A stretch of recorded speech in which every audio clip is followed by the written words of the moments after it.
Rahmat. Yana bir savol kelib qoldi. Bu bekli hozir hammamizni qiynayotgan bir savol. İkinci so'raydigan savolim fitna. Yani fitna degan zodi nima? Qanday narsani biz fitna deymiz?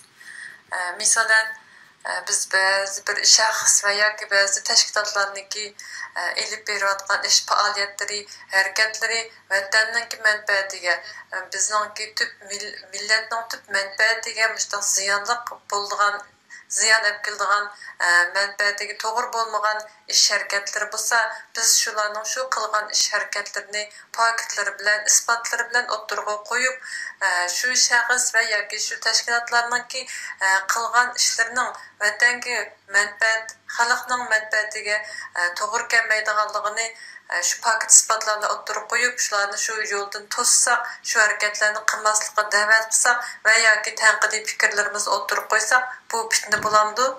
Agar fitna degan zoti gunoh bo'lgan ish bo'lsa, biz mushunday xatoliklarga yo'l qo'yib, gap qilmay, ön chiqmay turishimiz kerakmi? Buningda bizningki dinimizda zoti qanday fatvo berildi? Men bu fitna degan savol kelgandan keyin Qurbonvali akimizdan fitna to'g'riliq bu nimada lug'atlardagi atalg'usiga bir izohat berishniki qanday nimalar mazmunlari bor deb so'radim. So'rasam, shu varaqni menga rasmga tortib ivatib berdi. Fitna degan so'zning lug'at ma'nosi Chag'atay lug'atida allaqachon chiqarib bo'lgan hukmga buzg'unchilik qilish, hukmni buzish, g'avg'o ko'tarish, buzg'unchilik qilish degan ma'noni bildirdi. Bu bizning lug'atimizda bor gap. Fitna ayni vaqtda fitna deb qo'llangan ekan deb ivatibdi. Endi bu qolgan izohatni endi sizlarga topshirdim. Rahmat. To'g'ri, shu Chag'atay lug'atidagi shu izohat to'g'ri. Chiqarilib bo'lgan hukmga e'tiroz bildirish, uni yo'q qilish uchun, insonlarning aqlini aldash uchun har turli sapsatilarni chiqarib insonni aldaganni fitna deymiz. To'g'ri shu. Fitna deganmi, qo'llangan insonningki tuğ'a yeriga qarab turib o'zgaradigan narsa. Masalan, davlat manfaati desak, Xitoylar bizning davlat manfaatiga ziyonli Sharqiy Turkistonni bermaymiz desa, Xitoylarning davlat manfaati nuqtasidan qarasak, Xitoylar to'g'ri degan bo'ladi. Endi biz desakki, Sharqiy Turkistonni Xitoyga bersak, biz butunlay yo'qolib ketamiz. Milliy mavjudligimiz yo'qolib ketadi, bu milliy manfaatimizga uyg'un emas desak, bizning to'g'ri yerimizga qarab, u biz uchun to'g'ri bo'ladi. Shunga o'xshagan fitna degan chiqarilib bo'lgan bir hukm bor. Hukmni kim chiqaradi? Hokim, huquqli kishi chiqaradi. Masalan, mutlaq hokim Alloh deymiz. Allohning chiqarib bo'lgan bir hukmiga manda mantiqlikda ko'rinadigan sapsatalarni o'tirg'i chiqarish orqali insonlarning aqlini almashtirib, xato yo'lga boshlaganni fitna deymiz. Shuning uchun masalan, biz mustaqillik deb targ'ib qilgan vaqtimizda insonlar mustaqillik desak, Xitoyning ochig'i kelib ketadi. Manda ochig'ini keltirib etsak, millatning hammasini yo'q qilib yutadi. Shuning uchun millatimizni qo'g'damasak bo'lmaydi. Millat bo'lmasa mustaqil bo'lsa nima foydasi?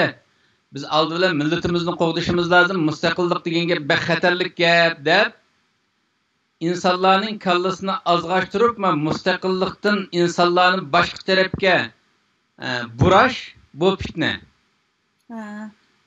Ammo ba'zi insonlar avtonomiya tashabbus qilayotgan bo'lsa, uni avtonomiya deganlik unda taslimchilik, bu Uyg'urlarning manfaatiga ziyon yetkazadi. Avtonomiya 69 yilning oldida bordi. Hech nima qilolmadi. Xitoylar birdan o'ltirib hozirgi ahvolga kelib qo'yadi. Shuning uchun biz mustaqillik lozim bizga desak, uni fitna deydigan bo'lsa, o fitnani xato qo'llanganlik bo'ladi. Shuning uchun avtonomiyachilarningki fitna chiqarmanglar deyishi, o insonlarni aldash uchun deyilayotgan gap. İnsanlarning kallasini boshqa tarafga almashtirib o'tish uchun deyilayotgan gap. Chunki o'zining maydoni avtonomiya bo'lgandan keyin xalqning oldida yetim qolmaslik uchun mandaq haqiqatga o'xshab ketadigan sapsatilar bor ba'zi chog'da. Ha. Normal kallasi yaxshi ishlamaydigan odamlarninki kallasini ashundaq sapsatlardan aldab burmilib o'tkaziladigan sapsatilar bor. Endi ashundaq burmilaydigan sapsatlarni chiqarib fitna qilmanglar da'vatidi. Mesela Salih Xudoyevning petition chiqqan vaqtidami, voy fitna qilmanglar. Jackninkini qo'llaydi. Salihninkini qo'llaydi desaklar, fitna qilmanglar deb baqiraydi. Demakchi bo'lg'ini yoki insonlarni fitna chiqarsak chata qildi ekan deb jim to'g'izish orqali o'zining maqsadiga yetish maqsadi deyilayotgan gap. Bizning dinimizda fitna chiqarish harom.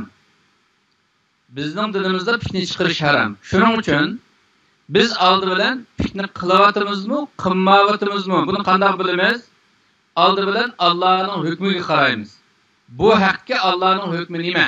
Masalan, Sharqiy Turkistonlikning mustaqil bo'lishi yoki avtonomiya talab qilishi islom dini nima deydi degan vaqtda fatvo shu: mustaqillik farz, avtonomiyachilik xiyonat ediq ya. Ha. Hukm bu bo'lgandan keyin avtonomiyaga qarshi har qanday qaymoq turish insonlarning kallasini burashning hammasi fitna hisoblanadi. Mustaqillikqa qarshi har qanday ta'limotlarning hammasi fitna. Avtonomiyachilarning qilayotgan. Ammo avtonomiyaga qarshi olib berilgan tashviqotlarning hech qanday fitna hisoblanmaydi. Rahmat. Chunki hukmni kim chiqaradi? Alloh, shunami? Yoki hokim chiqaradi. Bu dinimizga hukm aniq. Mustaqillik farz. Yana birisi taslimiyat bo'lgandan keyin taslimiyatlik xiyonat. Endi men bundaq bir ishlar yo'li qilyapman-da. Davamlı torlarda sözləş, yoki ba'zan bir mushu salihni qo'llash yoki mustaqilchilik to'g'risida jiq so'zlar bo'linsa, ba'zan qorimlar. Endi men deyman, mushu diniy zot deb biladigan yoki o'zini ustoz deb olganlar fitna taqatmanglar deb cho'nglarimiz deb avtonomiyachilarni cho'nglarimiz qatoriga o'tkazib oldi. Bu cho'nglarimiz bizning manfaatimizni ziminimizga ega chiqishni qaysi yo'lga yetaklayotidi deganni mushu qarimlar bilmayotgandigandi deb o'ylab qolaman. Siz qanday qaraylar buningga? Menimcha deyilgan gap og'izdan xato bir gap chiqqan bo'lsa, uni xato deymiz.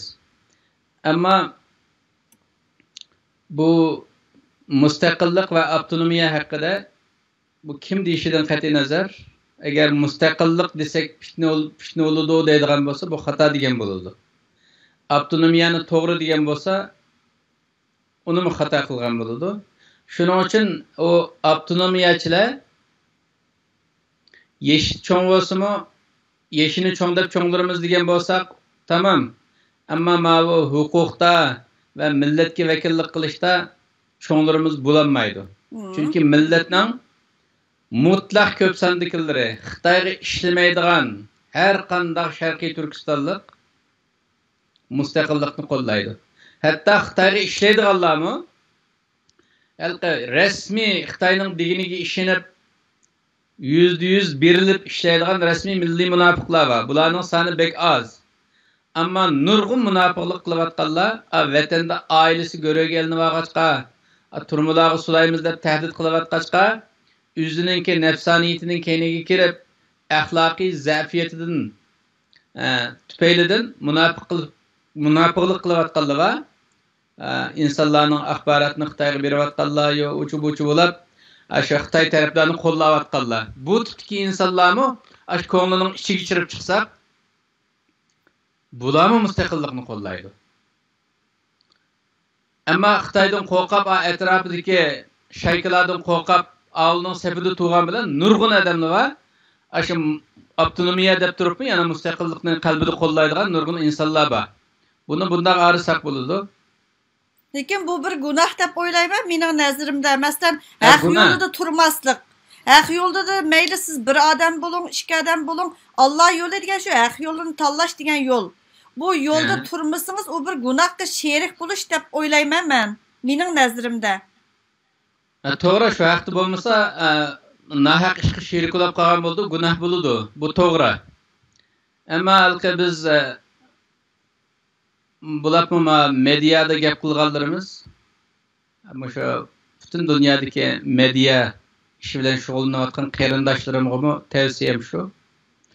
Bir ishni degan vaqtimizda, bir odamni shikoyat qilgan vaqtimizda malqa sinib nomi bilan deymsak deydigan bir tavsiyam bor. Mening masalan bir ziyoli yomon ish qilgan bo'lsa, ziyolilar manda qildi desek, dunyodagi hamma ziyoli ketadi u gap.